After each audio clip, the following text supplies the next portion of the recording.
I will not. But kid stuff has started, Tony. I'm not talking to you. Tony, come on. It was an accident. Ha, tell that to my heart. Come on, Tony. Kid stuff has started. And welcome everyone to Kid Stuff. We are so glad that you're here this morning. My name is Pastor Norv, and this is my co-host Tony. Hello.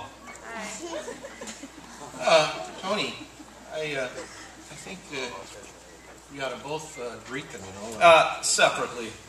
What? I'm not with him. Oh, Tony. I'm not talking to you. Listen.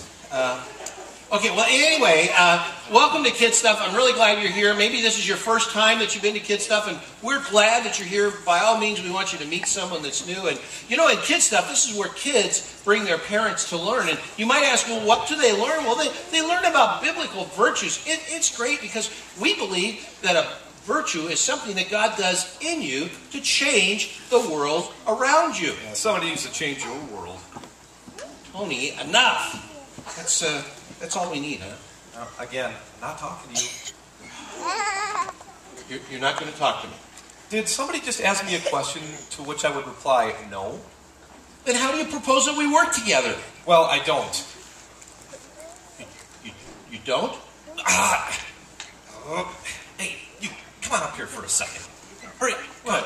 What are you doing? This isn't. We didn't rehearse this. Hey, tell that guy over there that if he wanted to keep talking to me, he shouldn't have destroyed my personal property. Go on, tell him. Tony, it was an accident. Yeah, hey, tell him that the time for explanation is over. Go on, tell him. Time for explanation is over. Tony, I told you, I'm willing to pay for the damage. Tell him that no amount of money could replace that lavish gift and lavish family heirloom. Go on, tell him. No amount of money can replace that Family heirloom? Yeah, tell that guy right there that, that was passed down from generation to generation. My great-great-great-grandfathers. Tell him that. Tony, it was an electric hedge clipper. I don't think so. I mean, hey, and by the way, Tony, I can hear you. Can you hear me now? Can you hear me now? Cordless trimmer killer. Brody, hey, I'm so glad you're here, but why don't you take a seat right now? Okay, buddy? That's good. My voice! Tony, I know that you're upset, and I need to understand what you're feeling, but hey, listen, right now, I think maybe what you need is to see what our biblical virtue is this month. So, hey, everybody, it's a new month with a new biblical virtue. We want you to see what's going on this month. So, I'm going to count it down. On the count of 3, I want you to tell me what you see up on the screen. So, are you ready? 3, 2, 1. Forgiveness! Yeah, that's right. Okay, it's forgiveness. So, let's all say the definition together. Ready? Here it is. Forgiveness is deciding that someone who has wronged you doesn't have to pay. That's right. It comes from Colossians 3:13 that says, forgive the things you are holding against one another. Forgive just as the Lord forgave you. As a matter of fact, let me hear all the men and the boys say that. This is a great biblical virtue for us guys. So, you ready, fellas? Let's all say it together. Forgiveness is deciding that someone who has wronged you doesn't have to pay. Oh, that's great, although I couldn't hear many of you men, but I'm sure you were saying it. So, women, girls, let me hear you say it all now. Are you ready? So, why don't you say it? Are you ready? Forgiveness is deciding that someone who has wronged you doesn't have to pay. Oh, that's great. That's wonderful. Okay, well, let's see. Oh, I know. Let's hear Tony say it.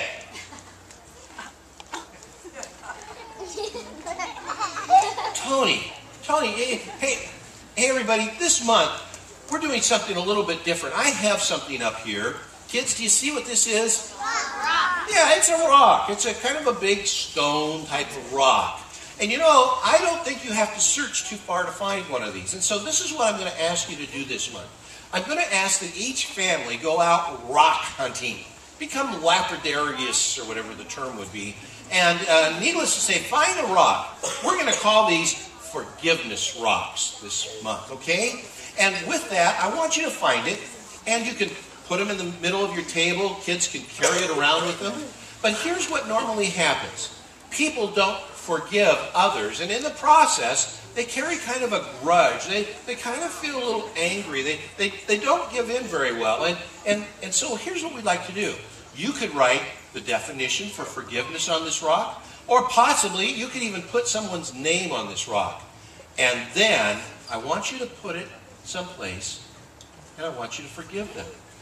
You see, I want to use this as kind of a reminder that we need to forgive others, because as we carry unforgiveness in our heart, it becomes very heavy and it becomes weighty on us. But as we forgive others, that weight is lifted, just the way God wants us to do it in Colossians chapter 3, verse 13. So that would be great. You know, I think that's exactly what's needed for all of us here. And, you know, I think that all of us need to show some forgiveness. Don't you? Yeah. Even people up here on stage probably do. Yeah, that's what's needed. So, what do you think? I'm still not talking to you. This has not worked out the way it was supposed to. Well, I'm glad you're in KIDstuf today. I think it's probably time for us to go and see what's happening in the clubhouse as it pertains to forgiveness. In the meantime, I'm going to try to figure out a way to get Tony to forgive me. I'm really embarrassed, and I'm sorry, but sometimes these things happen in life. Did somebody say something?